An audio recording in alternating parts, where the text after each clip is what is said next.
열망이 있으십니까? 네. 그 믿음의 고지를 성경은 예수님의 신부다라고도 표현해놨고, 가난이다라고도 표현해놨고, 장성한 자다 또는 하나님을 사랑하는 자 또는 하나님의 사람이다, 이렇게 표현을 해놨습니다. 거기까지 어차피 교회를 다니기 시작했으니까 내가 꼭 가보겠다라고 하는 마음이 이 시간 있으시다면 오늘의 말씀을 유의해서 꼭 들으시고, 오늘 하나님께서 내게 하시는 음성을 꼭 들으실 수 있게 되기를 바랍니다. 여러분, 이렇게 믿음의 고지에 도달하기 위해서는 누구나 할 것 없이 반드시 통과해야 되는 한 가지가 있습니다. 한 과정입니다. 그리고 이 과정이 나에게 왔을 때 대처를 잘 해야 됩니다. 오늘 그래서 어떤 과정이 나에게 오는가라는 것과 이 과정이 나에게 왔을 때 내가 어떻게 해야 되는가, 오늘 이것에 대해서 말씀을 같이 나누려고 합니다. 누구에게나 똑같이 찾아오는 이 한 가지라고 하는 것은 오늘 여기 시편 142편에 나온 것처럼 동굴기도에 나타나는데, 동굴기도라고 하는 이 시편 142편의 4절을 보면 이렇게 써 있습니다. 이게 키입니다. 내 우편을 살펴보소서. 나를 아는 자도 없고 피난처도 없고 내 영혼을 돌아보는 자도 없나이다 하는 것입니다. 아무것도 없다는 것입니다. 빈손이라는 것입니다.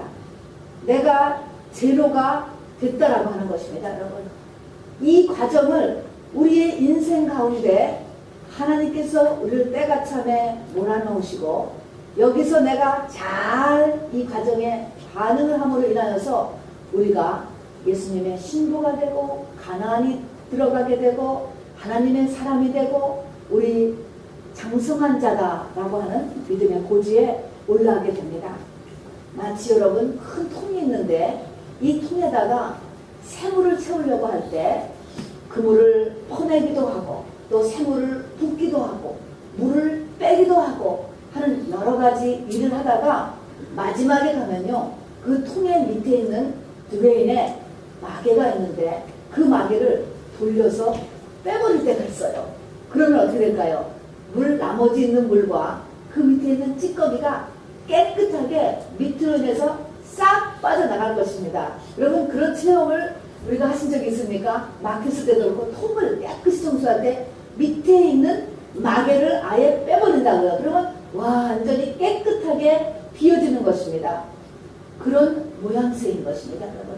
그렇게 우리를 하나님께서 새 사람을 만들기 위해서 완전히 나를 완전하게 비우는 그런 과정과 그런 때가 있다라고 하는 것이죠.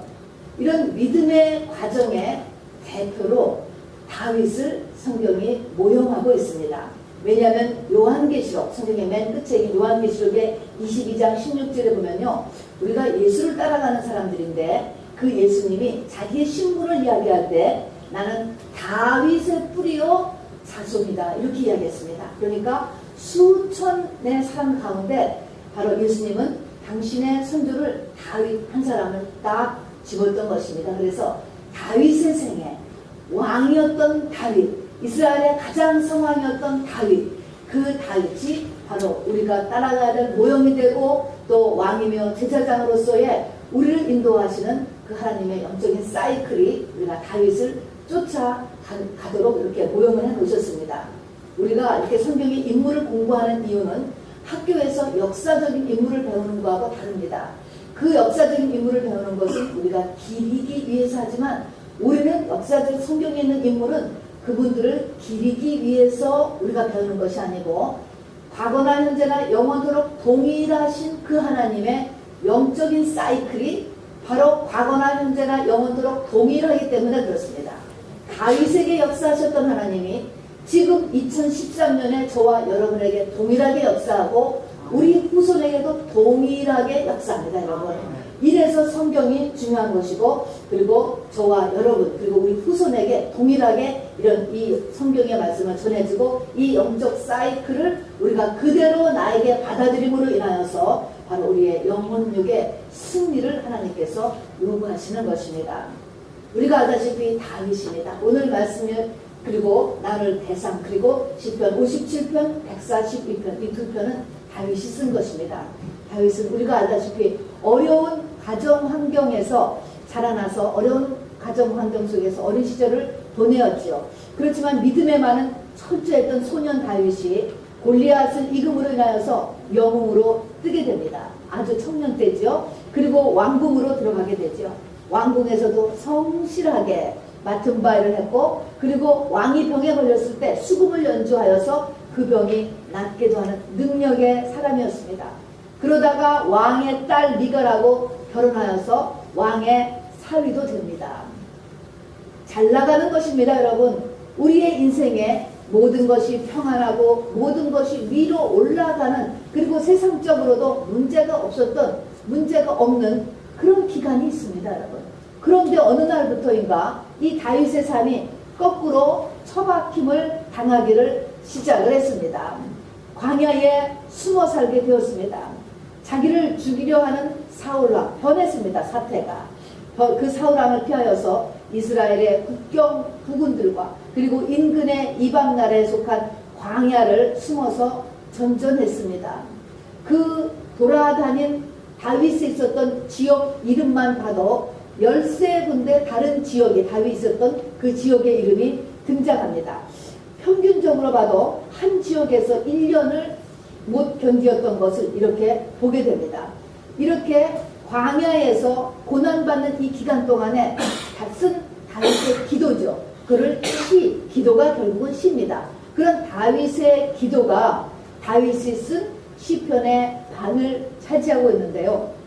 성경학자들은 그 다윗이 쓴 그 기도 가운데 27개는 비탄시다 이렇게 이야기했습니다. 비탄의 기도라는 것입니다. 그 중에 2개는 저주시다 이렇게 이야기했습니다. 그러면은 다윗이 한 기도의 내용이 얼마나 처절했는가. 비탄시고 저주시, 너무 분하니까 저주하는 기도를 한 것도 2개나 있습니다. 그렇게 해서 이렇게 27개의 비탄시가 있고 저주시가 있는데, 오늘 142편과 그리고 57편을 같이 볼 건데, 이 2가지는 특별히 우리가 142편 이렇게 보면은 다윗이 불에 있을 때 지은 기도, 그래서 불에 있을 때 그래서 동굴기도다라고 별명을 가지고 있습니다. 쫓겨가다가 결국에 불에 들어갔습니다. 이 사무엘상 18장부터 30장까지의 과정을 보면은 거기에 이 13군데의 위치가 나오는데, 그 가운데 아둘람굴 그리고 엔게디굴 하는 동굴 이름이 2곳이 나옵니다. 그 둘 중에 하나에서 썼을 것입니다. 그리고 이것은 이름이 동굴기도입니다. 저를 따라서 한번 해보시기 바랍니다. 동굴기도. 그렇습니다, 여러분. 이 다윗이 쓴 이 동굴기도가 마지막에 동굴에 숨어서 쓴 하나님 앞에 기도요 쓴 게 아니죠. 한 기도고 신데, 이 동굴기도가 끝난 다음에 이 동굴에서의 이 삶의 기간 다음에 다윗이 왕으로 들어갑니다. 동굴 다음이 왕이 되었다는 거나 사실인 것입니다. 자, 그래서 바로 이 동굴기도에서 어떤 상황이 닥쳤으며 이 동굴 속에 들어갔을 때, 그야말로 사방이 막혔을 때 어떻게 반응을 하였는가, 이것을 잘해서 다윗인 것입니다. 이런 하나님의 환경을 가장 아주 그냥 단 기간 동안에 잘 매치해서 이뤄냈기 때문에 바로 믿음의 조상으로서 다윗이 바로 올라가게 된 것입니다. 여러분, 동굴하고 터널하고는 조금 다릅니다. 그렇죠. 똑같이 캄캄해요. 그렇지만 터널에 우리가 들어갔다라고 하면 희망이 있는 것입니다. 그래서 언젠가는 끝난다라고 하는 희망이 있습니다. 견디면 반드시 나간다. 시간이 내 편이다 라고 하는 게 터널이에요. 근데 이거는 터널 기도가 아니고 동굴 기도입니다. 동굴 기도는 앞이 안 보이는 거예요. 동굴에 들어갔다 하는 것은 숨어 들어온 것입니다. 환경으로 나갈 수가 없는 환경이기 때문에 숨어 들어온 거예요. 그러니까 나갈 수 없는 상태에서 사방이 완전히 막힌 것이죠. 그러니까 소망과 희망과 또 시간이 있다고 하자면 이 시간이 아무것도 나를 개런티해 주지 못하는 상태, 그야말로 사방이 완전히 막힌 상태가 이런 동굴기도입니다. 그야말로 아까 이야기한 것처럼 우편을 봐도 아무것도 없고 왼편을 봐도 아무도 없고 아무도 없다. 자기 자신이 제로가 되었다. 이렇게 이야기했거든요. 그래서 가정도 흔들리고 재정도 흔들리고 또 건강도 흔들리고 모든 인간관계도 흔들린다는 말을 다른 말로 하면은 크라이시스예요. 재정도 크라이시스, 가정도 크라이시스, 건강도 크라이시스, 모든 인간관계도 크라이시스라는 거는 제로. 여러분 그래서 이것이 어쩜 나에 있는 것이 다 나에게서 떠나갔다라고 하는 이런 것이요. 여러분 141편의 6절에 보면 이렇게 표현했습니다. 나는 심히 비천하나이다 라고 하는 이 비천하다. 우리가 늘 이야기하는 것이 비천하다라는 말이 흙이다 이런 것입니다. 흙이다 라고 하는 것은 재료가 흙이라는 것이 아니고 흔하다. 아무 가치가 없다.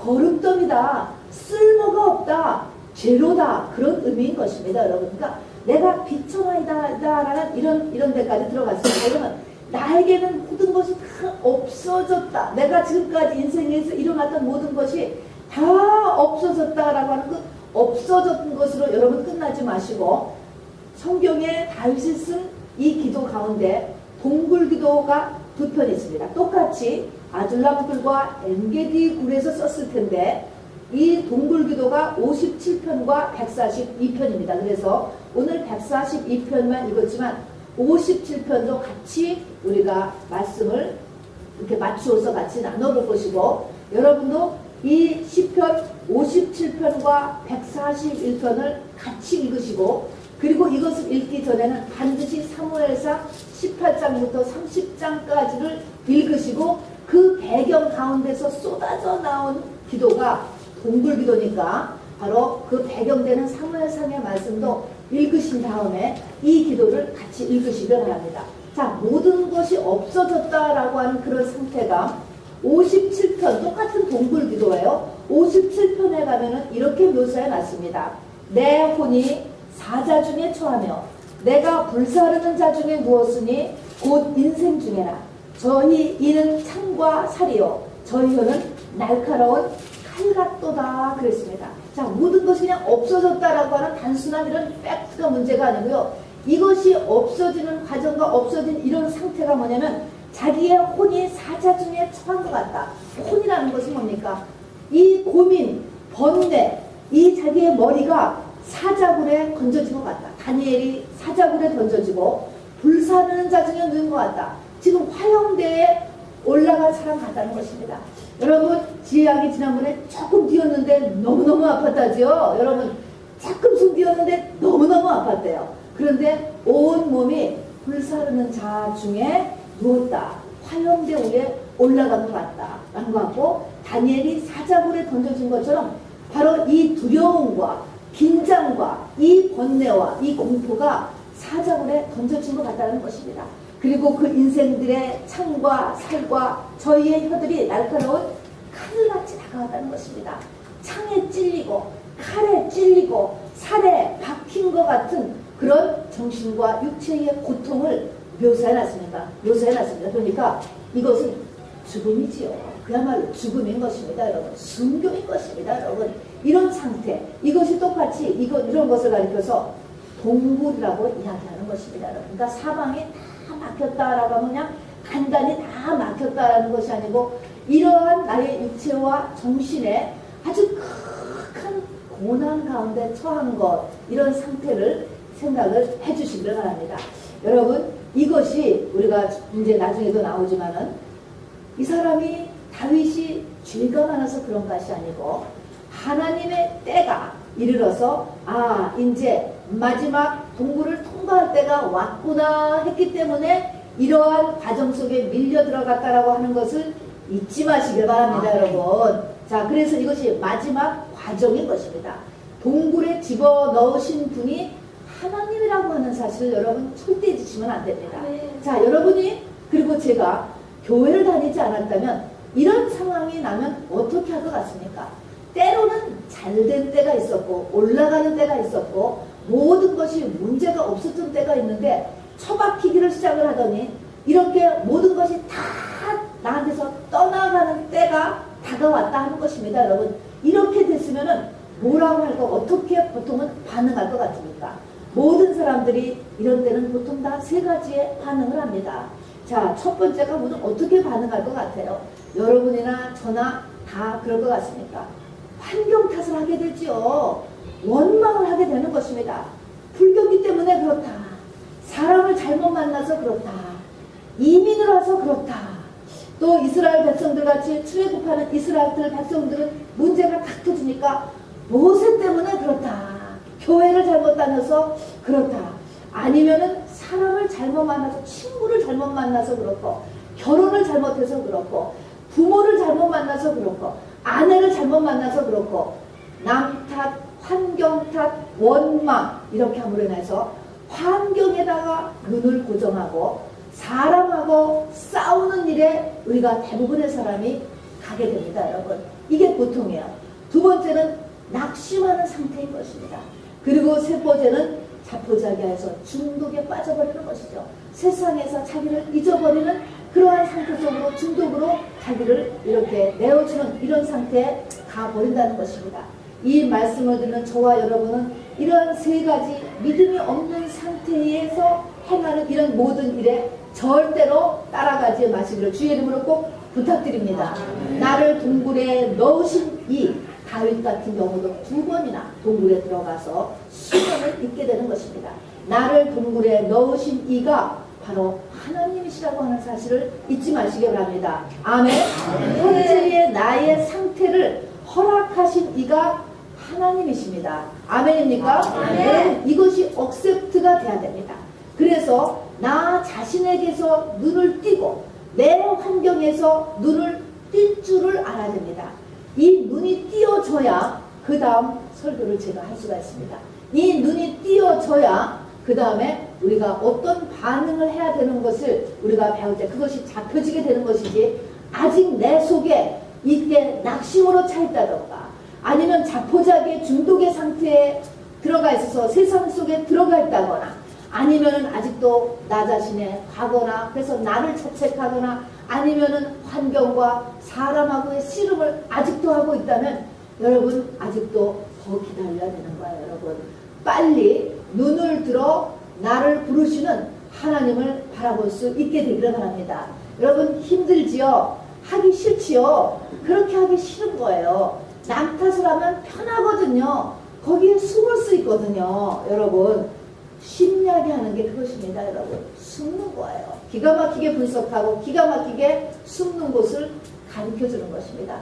절대로 근본적인 해결이 되지 않고 하나님이 원하시는 축복으로 갈 수가 없습니다. 여러분 하나님은 다윗을 왕되기 위해서 바로 이제 그리고 준비가 되었기 때문에 잘했기 때문에 동굴에 집어넣어서 마지막 드레인 마개를 지금 빼고 있는 중인 것입니다. 여러분 자 그래서 내 믿음이 이제 마지막 고지에 이 단계에 올라갈 때가 되었구나 라는 것을 확실하게 깨달은 분이 이제 말씀을 보아야 되는 것입니다. 맨 처음에 이런 사방이 막히는 상태에 들어갔을 때 그리고 끊임없이 정말 내 혼이 사자 중에 처하며 불사는 자 중에 누우며 인생 중에 창과 살과 혀의 날카로운 칼이 나에게 끊임없이 다가왔을 때 우리가 해야 될 첫 번째가 무엇인가 하는 것입니다. 여러분 가나안에 들어가는 책이 여호수아 책인데 여호수아 책의 1장에 보면은 바로 이 여호수아 지금까지 광야 40년의 훈련을 받은 여호수아 장군에게 하나님께서 3번씩이나 거듭해서 1장에 말씀해주고 있는 것이 뭔지 아십니까 여러분? 두려워 말라라는 것입니다. 여러분 강하고 담대라는 것입니다. 두려워 말라. 여러분 굉장히 중요한 것입니다. 성경에 보면은 365번 두려워 말라가 있습니다. 여러분 두려워 말라라고 하는 것은 어린아이들만 하는 게 아닙니다. 여자들한테만 하는 게 아니에요. all age의 남자나 여자나 동일하게 우리가 받아들여야 하는 말이 두려워 말라는 것입니다. 무슨 일이 탁 터졌을 때 첫 번째로 우리가 붙잡아야 될 것은 하나님께서 나에게 하시는 두려워 말라인 것입니다. 예수님이 제자들 12명을 뽑아서 3년을 동거동락하면서 가르치셨습니다. 풍랑을 지나가기도 하고 여러 가지 많은 공경 속에서 부닥치면서 주님이 제자들에게 하시는 그 말씀, 제자들이랑 어린 학생들이 아니잖아요. 성인 남자들이었습니다, 여러분. 그들에게 한 첫 번째 말씀이 두려워 말라, 또는 두려워 말고 믿기만 하라 하면서 하여튼 첫 번째 말씀은 두려워 말라인 것입니다, 여러분. 잠언서 4장 23장에 있는 것처럼 무릇 지킬 만한 것보다 내 마음을 지키라 이야기했을 때 그 마음이 두려워 말라인 것입니다. 이 두려움이라고 하는 것은 바로 원죄를 지닌 인간의 바로 원죄로 인한 우리의 정서의 첫 번째로 나타난 증상인 것입니다, 여러분. 그래서 아담과 하와가 딱 하나님을 이렇게 하나님을 부르는데 죄를 짓고 나서는 두려워서 나무 뒤에 숨었나이다. 두려움이라고 하는 이 원죄 감정이 확 올라왔는데 아이고 두려움은 뭐 어때? 여러분 그게 아닌 것입니다. 두려움이 오기 시작을 하면은 인간의 모든 기능이 제대로 워킹을 하지를 못하는 것입니다. 사람이 정상적으로 기능을 하려면 첫 번째 올려야 되는 스위치가 두려움이 없어져야 돼요. 두려움. 그래서 이 두려움이 이것이 두려움이 조정이 안 돼서 두려움의 강도가 점점 커지기 시작하면 허러가 되는 거예요. 공포라고 하는 거예요. 사람이 공포에 이르게 되면은 여러분 그대로 모든 기능이 다 마비돼요. 모든 기능과 하나님의 역사와 또 자기 자신 속에 있는 이런 재능 같은 것이 다 마비가 되는 것이 허러로 인해서 그렇게 되는 것입니다. 여러분 그런 예화를 들어보셨을 것입니다. 여러분 다큐멘터리죠. 냉동칸에서 일하던 사람이 정말 사고로 인해 가지고 냉동칸을 다 가지 못한 채 그대로 문이 잠기게 되었다고 하는 것이죠.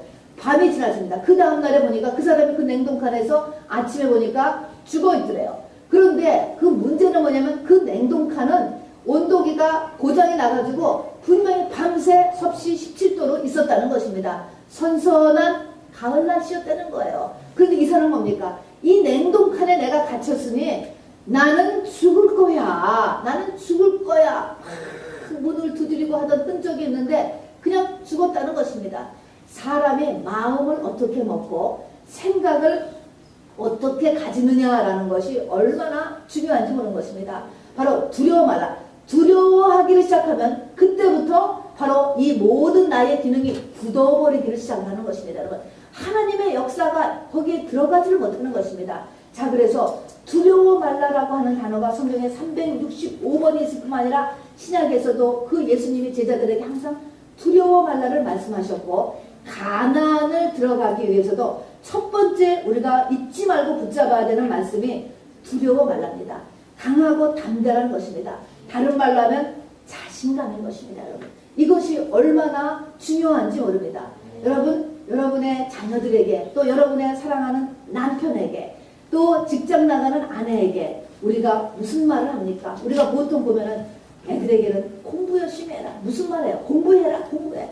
부지런해라. 또 남편에게는 일찍 들어와라. 또 세이프 드라이브. 운전 조심해라.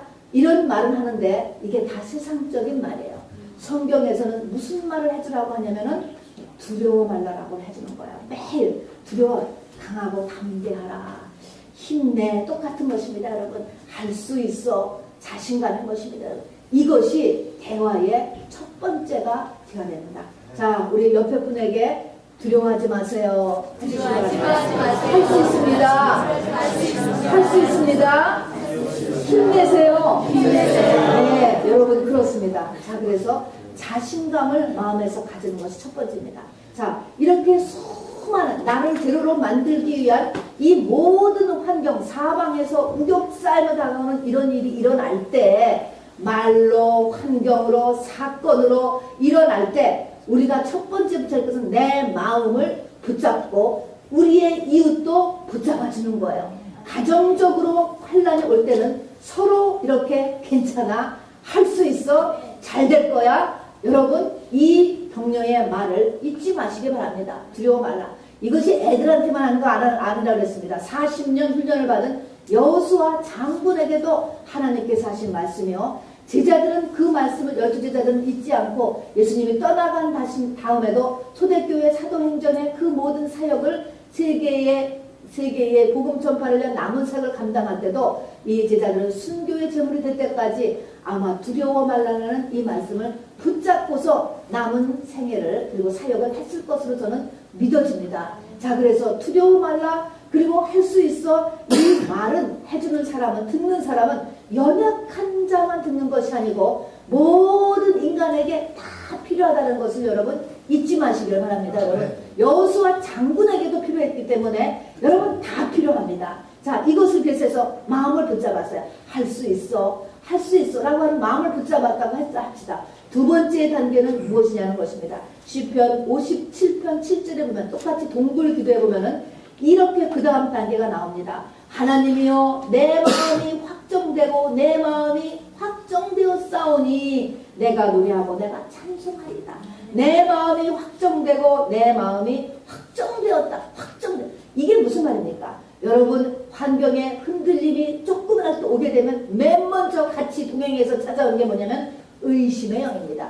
불신앙의 영인 것입니다. 여러분 하나님에 대한 것이 흔들리기 시작하는 거예요. 금방 어려움이 오면요. 여러분 차라리 뭔가 좋은 일이 일어났으면 감사하다. 오히려 믿음이 커지는 듯한 느낌을 받는데 여러분 뭔가 어려운 일이 오기 시작하면 금방 불신앙의 영이 오기 때문에 여러분 하나님에 대한 믿음이 흔들리기 시작하는 것입니다. 이때 어떻게 하라고요? 믿음을 내 의지로 확정하라는 것입니다. 여러분 하나님은 계셔라는 것입니다. 계셔. 그래서 믿음을 확정해야 돼요. 몇 배로 그 믿음을 붙잡지 않으면 어려움이 오면 믿음은 그대로 믿음의 말뚝을 받고 있는데 흔들면 후가닥 빠져나가는 것입니다. 여러분 그래서 어려울수록 믿음을 더 단단히 여러분 반드시 박는 일이 우리에게 필요합니다. 자, 믿음을 박아서 내가 의지를 살려서 내 마음이 확정되고 확정되었다 라고 해서 더욱더 하나님은 계셔 라고 하고 믿음을 내가 말뚝에 박은 다음에 우리가 해야 될 일이 무엇입니까? 첫 번째로 믿음의 확정의 첫 번째는 하나님은 나를 사랑하신다는 것입니다. 네. 여러분 다 방언 받으셨죠? 다 세례 받으셨죠? 하나님의 자녀로 우리가 탄생되었습니다. 여러분 이제 성장하는 과정에 있는 거예요. 동굴을 통과하면 이제 왕이 되는 것이고 장성한 자가 되는 거잖아요. 그렇게 되기 때문에 어렵지만 아무리 어려도 나는 태어나가지고 믿음도 하나도 없어. 방언은 어떻게 하지만 난 하나도 몰라. 그래도 어릴수록 더 귀한 거 아세요? 우리의 자녀가 어릴수록 더 귀한 것입니다. 여러분 우리가 하나님의 자녀예요. 하나님이 나를 얼마나 눈에 넣어도 아프지 않게 귀하게 보고 계시다라고 하는 사실 여러분 잊지 마시기 바랍니다. 나를 향한 하나님의 사랑을 붙잡으시기를 바랍니다. 여러분 자 그래서 로마서 8장 38절에 있는 대로 사망이나 생명이나 죽어도 죽음이 다가와도 그렇다는 거예요. 사망이나 생명이나 천사들이나 천사는 뭐야? 악한 천사들이죠. 귀신이 얼만큼 나를 붙잡고 있다 할지라도 천사들이나요. 권세자들이나 현재일이나 장래일이나 능력이나 높음이나 기품이나 아무 피조물이라도 나를 하나님의 사랑에서 끊을 수 없느니라. 여러분 자식이 부족하고 자식이 실수했다고 해서 여러분 자식에 대한 사랑이 끊어지나 보세요. 여러분 자식에 대한 사랑은 안 끊어지는 것입니다. 여러분 내가 죽을 때까지 내 머릿속에 남아있는 게 자식에 대한 것입니다. 여러분 그렇듯이 그게 뭐예요? 하나님의 나에 대한 사랑은 끊어지지 않는다는 것입니다. 그래서 나에게 일어나는 모든 현상을 실상은 뭐예요? 하나님의 사랑이에요. 아주 작은 것도 나에게 더한 유익을 주기 위해서 그런 것이라고 여러분이 이 보이는 것의 허상이고 이것의 실상을 바라볼 수 있는 믿음의 눈이 우리에게 필요한 것입니다. 이것이 우리가 마음을 확정한 다음에 붙잡아야 될 첫 번째인 것입니다. 자 그래서 하나님의 사랑을 붙잡고 이렇게 믿음을 확정하십니다. 자 그래서 믿음을 확정했으면 이제 세 가지를 해야 됩니다. 여러분 우리 오늘 시편 142편에 있는 대로 1절 2절 제가 읽겠습니다. 내가 소리내어 여호와께 부르짖으며 소리내어 여호와께 간구하는도다. 내가 내 원통함을 그 앞에 토하며 내 우환을 그 앞에 진수하는도다. 그랬습니다. 자 142편 1절 소리내어 뭐 하는 겁니까? 이게 뭐 하는 모습이죠?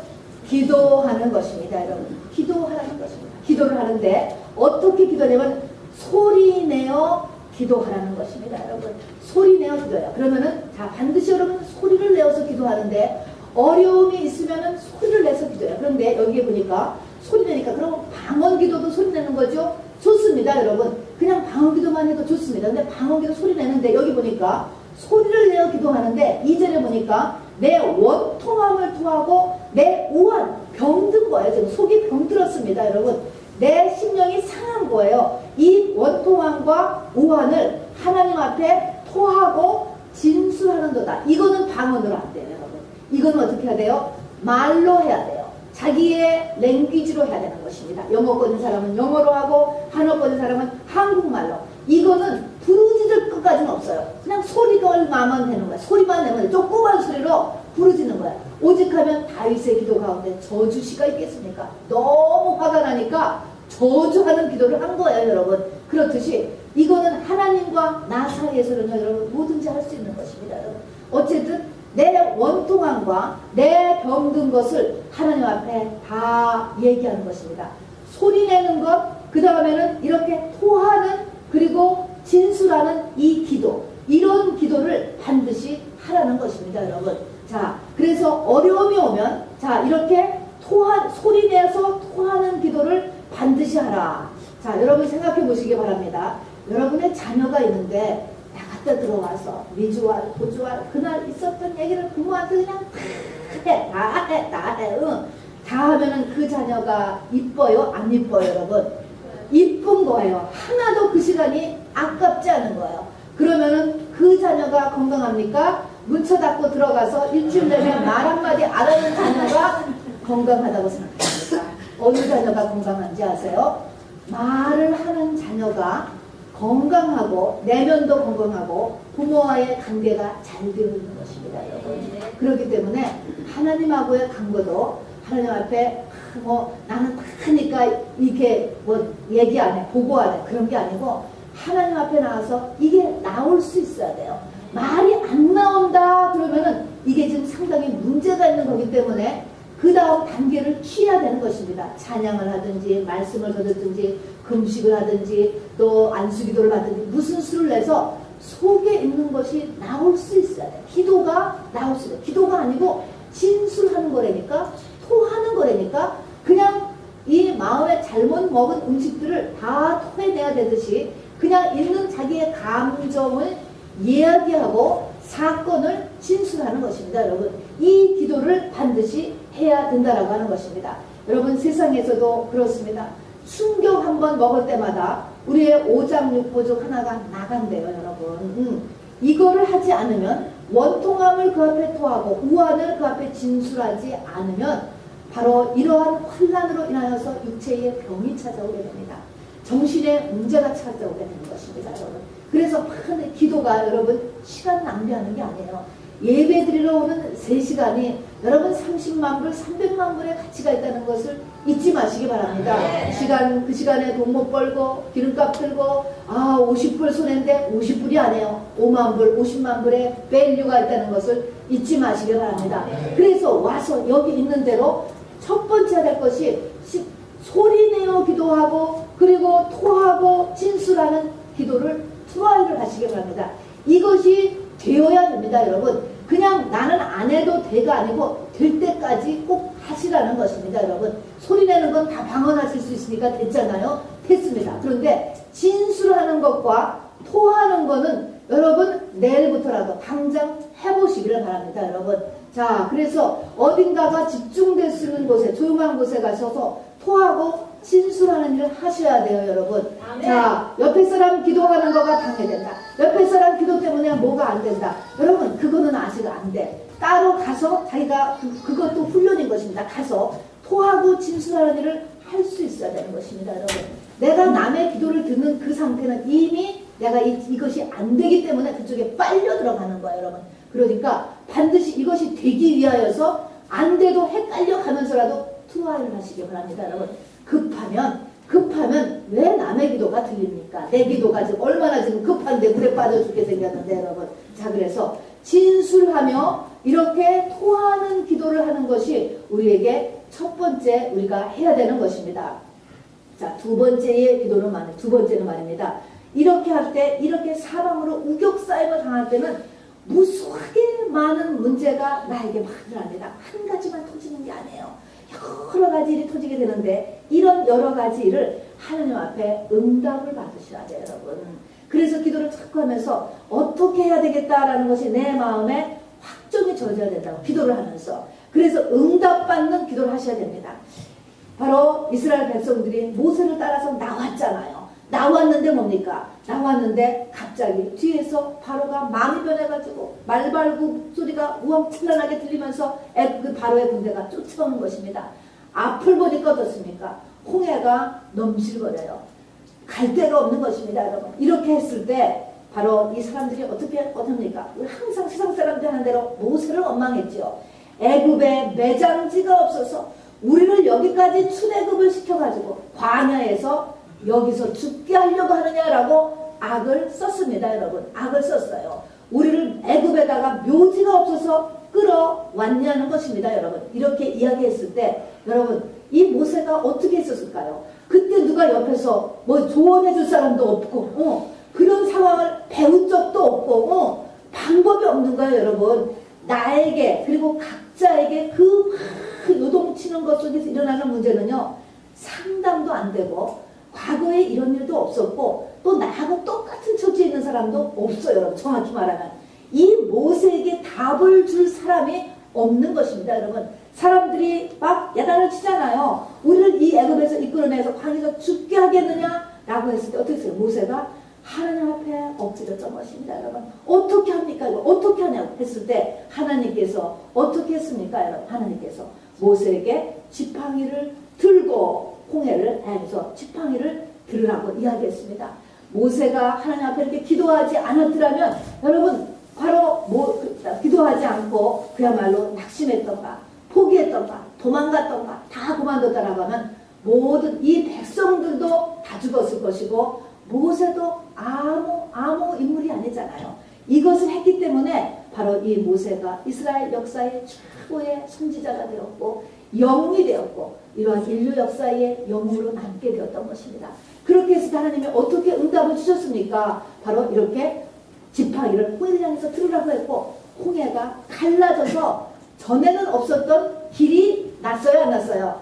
났습니다, 여러분. 그 전에는 아무리 생각을 해도 방법이 없어, 대책이 없어요, 여러분. 그런데 기도를 했을 때 하나님이 전혀 없었던 방법을 제시해 줬잖아요. 홍해를 가르는 방법은 상상을 못했던 것입니다.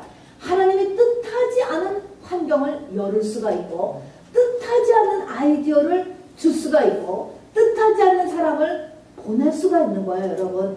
그래서 기도하라는 것입니다. 그래서 반드시 응답을 받아야 되는 거예요. 첫 번째는 진술하고 그리고 토하는 기도를 소리내서 하는 거하고 그 다음에는 하나님 앞에 이렇게 응답을 받도록 하나님 앞에서 이거를 믿고 하나님 앞에서 기도를 하면은 우리가 하나님이 우리의 아버지고 부모고 우리가 자녀라고 그랬잖아요. 자, 그래서 응답받는 기도를 반드시 하실 수 있게 되기를 바랍니다. 여러분, 하나님 앞에 축복받는 사람, 하나님 앞에 쓰임받는 사람은요, 아무 문제가 없는 사람이 아닙니다. 아무 실수도 하지 않는 사람이 아닌 거예요, 여러분. 문제가 있는 것이 아니고 실수한 게 문제가 아니고요, 일어서는 게 문제예요. 여러분, 가나안을 정복해서 들어갔을 때 저는 가장 중요한 것이 거기 보니까 여호수아가 아이성 싸움에서 실패합니다. 아이성 싸움에서 실패하고 나서 기브온 족속에게 또 깜빡 속아요. 깜빡 쫓아가지고 그 이후의 삶에 다 이스라엘의 올무가 되게 만들어요, 여러분. 그럼에도 불구하고 여호수아가 다시 일어나서 하나님을 향해서 나가는 것입니다, 여러분. 실수에 붙잡히지 않는 것, 낙심에 붙잡히지 않는 것, 절망에 발을 묶이지 않는 것입니다, 여러분. 쓰러지는 게 문제가 아니고요, 쓰러졌다 일어나는 게 문제예요, 여러분. 축복을 받으려면 여러분 실수하면서 가는 거예요, 여러분. 망했다 다시 또 일어나서 가는 것인 것을 여러분 잊지 마시기 바랍니다. 그래서 성도는요, 과거를 돌아보면 안 돼요. 자기 자신을 돌아보는 거 아니에요. 환경도 보는 게 아니에요. 뭐만 봐요? 뭐만 봐요? 하나님만 바라보고 가다 보면 어느새 내가 예수의 형상으로 변화했고 어느새 환경이 왕궁으로 변해 있는 것입니다, 여러분. 자, 그래서 실수하면서 가는 것이다 라는 것을 여러분 잊지 마시기 바랍니다. 자, 그래서 이렇게 기도하고요. 그 다음에 해야 될 것이 보니까 성경에 보니까 여기 157편을 보니까 찬양을 하라고 했어요, 여러분. 찬양. 특별히 이렇게 어려운 환경 중에 있을 때는요, 찬양을 하라고 이야기했습니다. 사도행전 16장에도 보니까요, 옥에 갇혔을 때 이 동굴이라고 하는 것이 옥이거든요. 옥, 아무데도 나갈 수가 없는 거예요. 요셉이 옥에 갇혔듯이 세상과 완전히 차단돼서 세상에서 완전히 버림받은 상태를 이야기하는 것입니다. 이런 옥에 갇혔을 때 보니까 사도행전 16장에도 보니까 바울과 실라가 옥에 갇혔었거든요. 전도하다가 그렇게 했는데 그 밤에 이 바울과 실라가 기도하고 찬양했다는 것입니다. 우리가 한 것처럼 기도하고 찬양하는 거예요. 기도에는 분명히 방언기도 했을 것이고 진술하고 그리고 이렇게 토해내는 기도를 했을 거예요. 그리고 응답을 달라고 기도했을 것입니다. 여러분 어떻게 이 일을 크고 작은 일을 해결해야 될지 하나님 알려주세요라고 응답을 했을 거예요. 근데 그거 하고 난 다음에는 찬양을 했다는 것입니다. 기도하고 찬양함에 그랬더니 옥문이 열렸던 거 우리 알잖아요. 그리고 거기서 오히려 그 간수를 전도했던 사건이 일어나고 그 간수로 인해서 거기에 교회가 세우는 큰 그루터기가 된 것을 우리가 알 수가 있습니다. 자, 그래서 찬양을 하라고 성경에 있습니다. 여러분 찬양에는 우리가 기도하는 거 말고 플러스 하나가 더 들어갑니다. 여러분 기도 플러스 하나가 더 들어간다고요. 뭐냐면 가사는 우리의 기도와 똑같아요. 그죠? 찬양의 가사는 기도예요. 그런데 거기에 곡조가 있습니다. 곡조, 이 곡조라는 것이 뭐냐면 우리의 영에 들어갑니다. 사람의 영에 들어가는 것이 뇌마된 하나님의 말씀과 음이에요. 곡조예요. 굉장히 중요해요. 이 두 가지입니다. 그래서 노래라는 것, 음악이라는 것이 매우 중요해요. 악기도 똑같습니다. 곡조가 있잖아요. 그래서 다윗이 사울왕이 이렇게 정신병에서 고생을 했을 때 수금을 타니까 귀신이 떠나갔다고 했습니다. 거기에 영역이 가해지는 것입니다. 여러분 우리의 영의 역사를 한다고요. 자, 그렇듯이 이렇게 이 곡조라는 것, 악기도 들어가죠. 그러니까는 찬양이라는 것은 가사 플러스 곡조가 들어갑니다. 역대하 20장에 보면은 거기서도 보면 여호사밧 왕 때 이웃 나라들이 막 침공에 들어왔는데 여기서 나라가 힘이 없었어요. 그렇게 해서 하나님께서 찬양대를 보내라 하는 것입니다. 그래서 정말 이 찬양대에게 거룩한 예복을 입혀가지고 훌로 있는 힘을 다해서 막 찬양을 했을 때 하나님의 천사가 동원되어서 그거를 브라가 골짜기라고 합니다. 그래서 그 적군들이 다 죽고 적군들이 놓고 간 재물과 의복과 보물이 사흘을 거둬도 못 따올 만큼 오히려 많은 수확을 거두게 되어서 태평 세대를 일으켰다라고 바로 역대하 20장에 쓰여져 있습니다. 자, 그러면 여러분이 거꾸로 세상 가요를 부른다면 어떻게 될 것 같아? 세상 음악을 들으면 여러분 어떨 것 같아? 세상 음악을 들으면 자, 찬양 이렇게 옥에 갇혔을 때 기도하고 그 다음에 찬양을 하라고 하는데 이 찬양 대신에 세상 음악을 들으면 어떨 것 같으냐? 여러분 건전가요라는 게 있는 것 같아요. 건전가요는 건전가요대로 가요예요. 여러분 가요라는 건 잊지 마시고 그거는 우리의 영에 어둠을 줍니다. 가사가 아무리 성경에 있는 가사를 갖다가 세상에 노래에 붙여놨다 할지라도 바로 가요라는 그 노래라는 그 곡조, 음조라고 하는 것이 여러분 우리의 영을 터치한다고 아까 얘기했습니다. 그것이 성령의 채널이 되느냐 어둠의 세력의 채널이 되느냐 둘 중에 하나예요. 중간은 없는 것입니다. 세상의 모든 노래는 어디서 나왔습니까? 창세기 4장 21절에 보면은 카인의 후에 유발에서부터 나왔습니다. 여러분 유발이 모든 세상 음악의 시조고 선조인 것입니다. 그러면 카인의 후에 유발이면 그 카인은 어떤 사람이었죠? 하나님을 떠나 동편 노 땅에 살았던 사람입니다. 그렇기 때문에 하나님을 떠나오면서 바로 그 마음속에 일어나는 것이 허무예요. 여러분 방황인 것입니다. 여러분 노시라고 하는 게 방황이에요. 세상 음악은 아무리 좋은 음악 그 듣는 순간에는 내 정서를 움직입니다. 여러분 물론 드라마도 마찬가지예요. 그걸 움직이지만 끝이 뭡니까?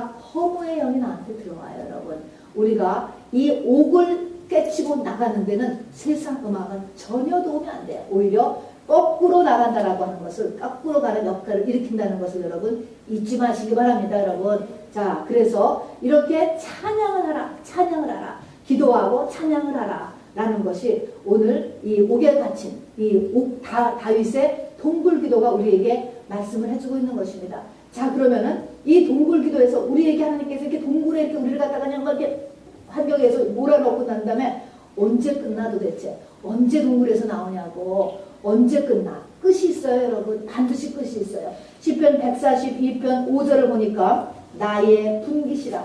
나 주는 나의 피난처시요 생존 세계에서 나의 분깃이니라 하였나이다. 그리고 바로 나는 심히 귀천하니다. 같은 말이지만 이 분깃이라고 하는 단어가 매우 중요해요. 분깃이라는 게 무엇이냐면 주님이 나의 모든 것, you are all, you are my everything, 이 의미인 것입니다. 주님이 나의 모든 것이 되었을 때 끝나는 거예요.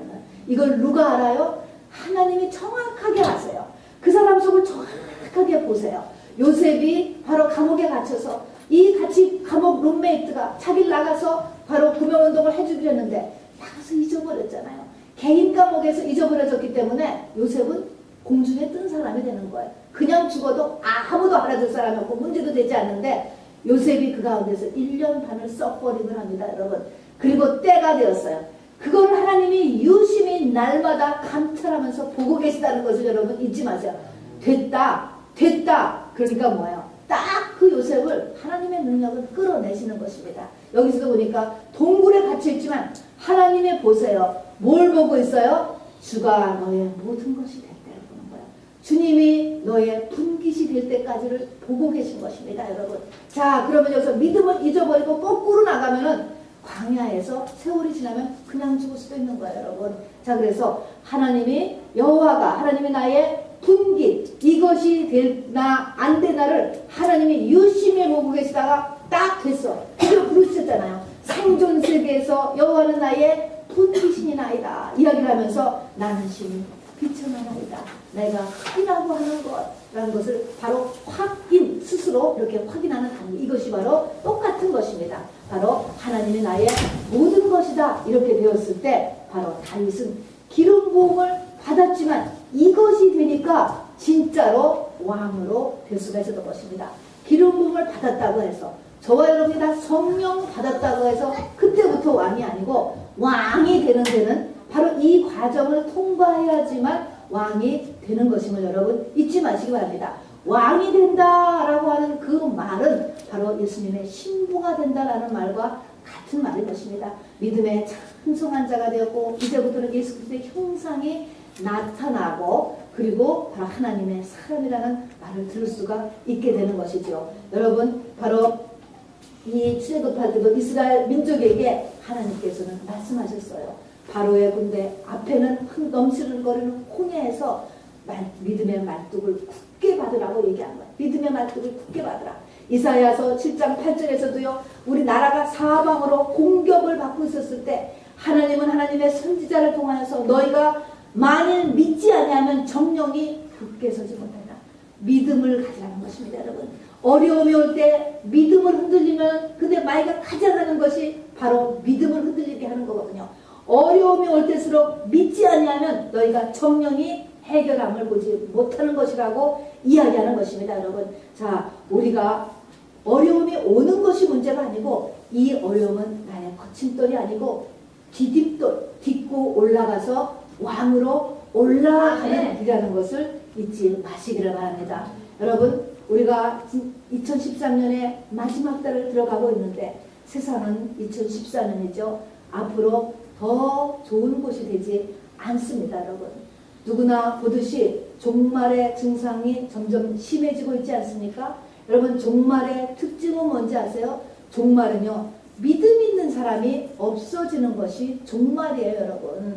베드로후서에 보면은 세상에 노아의 홍수 때에 그 배에 탔던 8명밖에 의인이 없었다는 거예요. 세상은 영웅 시대였습니다, 여러분. 그렇게 좋았던 시대에 바로 배에 탔던 8명밖에 믿음의 사람이 없었다고 하고, 소돔과 고모라 때에 우리 말세의 증상을 이야기할 때 예수님이 항상 노아의 때와 같고 소돔과 고모라 때와 같다고 이야기했는데, 소돔과 고모라 때 의인 10명이 없어서 망했던 때인 것입니다. 그래서 마지막 때의 특징은 믿음 있는 사람이 없는 거예요, 여러분.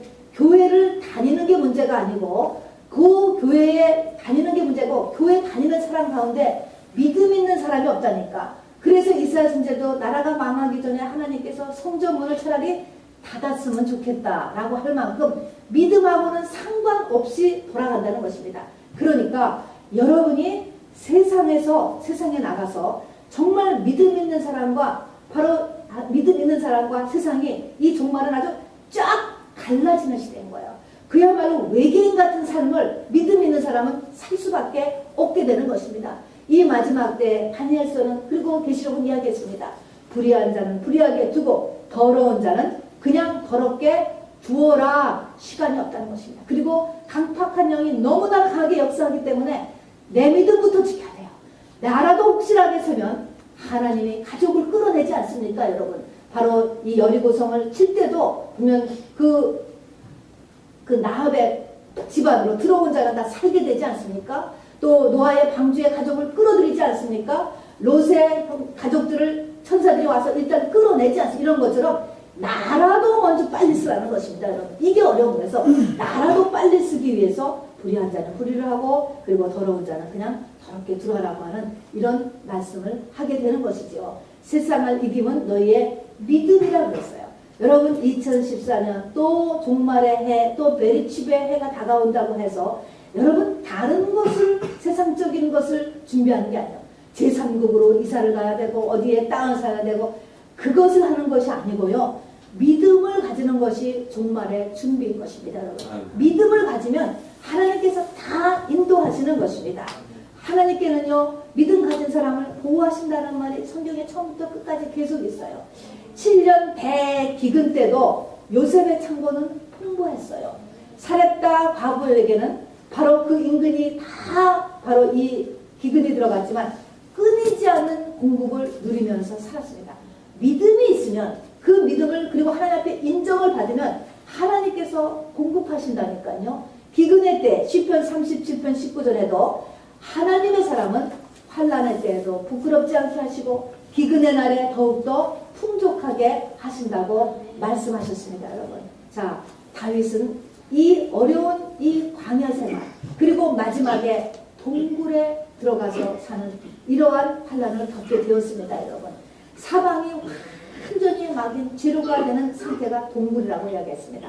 자, 그러나 이 동굴을 통하였을 때 다윗에게 일어난 첫 번째 것은 다윗은 영생을 얻었습니다.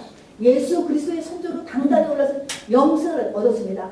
하나님과 마음이 합한 이런 하나님의 사람이 되었습니다. 여러분. 그래서 첫 번째가 영생을 얻었잖아요. 그 다음에 이 동굴에 있으면서요, 우리가 고난 당한 것을 나쁘게만 볼 것이 아니라는 것을 제가 얘기하는 거야. 두 번째는요, 우선 나의 영혼을 중요한 것이 너무너무 중요하지만 두 번째로 여기 보니까요, 다윗은 이 가운데서 나는 심히 비천하다 이런 말을 하면서 인생의 진실을 보게 됐습니다, 여러분. 내가 무엇을 위해서 살아야 되는지, 무엇을 위해서 돈을 쓰며, 무엇을 위해서 힘을 쓰며, 무엇을 위해서 내 에너지를 써야 되는지를 진실을 보게 되었다고. 전도서에 보면은 모든 사람들이 다 미쳤다라고 이야기하는 거예요. 헛된 것에 분요하다 하는 것입니다. 아무 쓸데없는 것에 바람을 잡는 일에 자기의 육신의 기강과 힘과 재물을 다 쓰다. 아무것도 열매가 없는 거예요. 영혼에 열매도 없고 이 땅에 열매도 없고 아무 열매도 없는 일에 인생을 다 써버렸는데 다윗이 실상을 보았습니다. 어떻게 살아야 되는가라는 것을 바닥이 되고 나니까 알게 되었습니다. 얼마나 귀한지 아세요? 이거는요, 대학을 다녀도 졸업해도 박사학위를 가도 알 수 없는 거예요, 여러분. 그래서 이 동굴에 들어가서 다윗은 인생이 어떻게 살아야 되는가는 진리를 보게 되었습니다. 뿐입니까? 하나님께서 이 다윗이 동굴에 이 아둘람굴에 있을 때 거기에 환난당한 사람, 원통한 사람, 빚진 사람 400명이 모여들게 했어요. 그들과 같이 지내면서 다윗은 여기서 장차 왕이 될 사명의 준비를 다 하게 되는 거예요. 대인관계를 여기서 다 연습하게 되고 사람의 속성을 보게 되고 해서 이 400명이 나중에 다윗 정부의 참모들이 다 됩니다, 여러분. 그러니까 자기는 몰랐는데 자기의 사명을 이 환난 가운데서 다 준비를 했다니까요. 절대로 하나님이 우리에게 손해보는 일을 시키지 않는다라는 것을 여러분 꼭 믿으시기를 바랍니다. 네. 자, 여러분 말씀을 마치겠습니다. 다윗의 주옥 같은 시편 23편, 여러분 23편이 나오는 데는 바로 이런 동굴을 통과했기 때문에 나오는 시인 것입니다. 여호와는 나의 목자시니 내게 부족함이 없으려다. 여러분 이것이 왕이 돼서 쓴 것이 아니고 인생의 노년에 쓴 것입니다. 돌아보고 나니까 바로 하나님을 붙잡은 우리에게 정말 부족함이 없게 하시는 그 하나님 앞에 우리가 믿음의 반응을 이렇게 했을 때 하나님이 얼마나 영혼 육에 축복을 주시는가라는 것을 고백해 놓은 것이 바로 여호와는 나의 목자신 내게 부족함이 없어서 때로 우리가 사망의 음침한 골짜기를 지날지라도 라고 하는 것입니다. 여러분, 자 이런 말씀, 그래서 이 다윗의 이 시편 우리의 동굴 기도를 잊지 마시면서 여러분 말씀을 마치겠습니다. 여러분 하나님께서 우리를 장성한 자 예수 그리스도의 신부 믿음의 사람으로 만들기 위해서 반드시 한 가지 통과해야 될 것이 동굴을 통과한다는 걸 잊지 마시기 바랍니다. 아무도 없는 그야말로 통에 밑에 드레인의 마개를 빼는 일, 나를 죄로 만드는 일, 나를 완전한 흙 외에 아무것도 아닌 존재로 만들어버리는 그 일, 십자가지요. 간단히 말하면 죽는 거야, 죽는 거. 이 일을 바로 하나님의 때에 준비된 자에게 하나님께서 벌리십니다. 이것이 이미 시작되신 분들이 있을 것이고 이 중에 완전히 들어가 계신 분도 있을 것입니다. 거의 끝나는 분도 있을 것입니다. 여러분 잊지 마시고 이럴 때 우리가 해야 될 것이 맨 처음에 뭐 하라고요? 무릇 지킬 만한 것보다 내 마음을 지켜야 되니까 맨 처음에 할 것이 두려워 말라. 이 단어를 여러분 나와 우리 주변의 사람에 잊지 말고 꼭 해주시기를 바랍니다. 날마다 나 스스로에게도 할 수 있다 하시는 여러분 찬양을 부르시면서든지 할 수 있다. 하나님은 나를 복주신다. 하나님은 나를 쓰신다. 라고 하는 자기의 마음을 지키는 강하고 담대한 이런 두려워 말라를 외치시고 두 번째는 기도를 해야 되는데 이 기도는 소리내서 하고 그리고 우한과 그리고 자기에 있는 이 상한 심령을 통하는 기도를 반드시 하시고 바로 일어나는 모든 일에서 하나님께 물어봐서 바로 어떻게 할지를 응답받는 기도를 하시기를 꼭 부탁을 드리겠습니다. 그리고 찬양을 꼭 하시는 저와 여러분 되시길 주님의 이름으로 축원합니다. 자, 여러분 우리 이제 찬양을 또 할 텐데요. 참 저는 이걸 어저께도 이걸 보면서 꼭 영화를 한 편 보는 것 같고 만화 영화를 한 편 보는 것 같아요. 내가 하나님 보시기에 준비되면은 동굴이 쫙 열려서 나와. 근데 나올 때 그냥 나오는 게 아니고 왕으로 나와. 왕으로. 네. 여러분. 아주 그냥 무슨 큰 영화 한 편을 보는 것 같아요. 겉으로 보면은 그냥 환난 당하는 한 사람의 모습에 불과한 것 같지만 이것이 얼마나 놀라운 일인지 여러분 우리 하나님을 정말 찬양합니다. 우리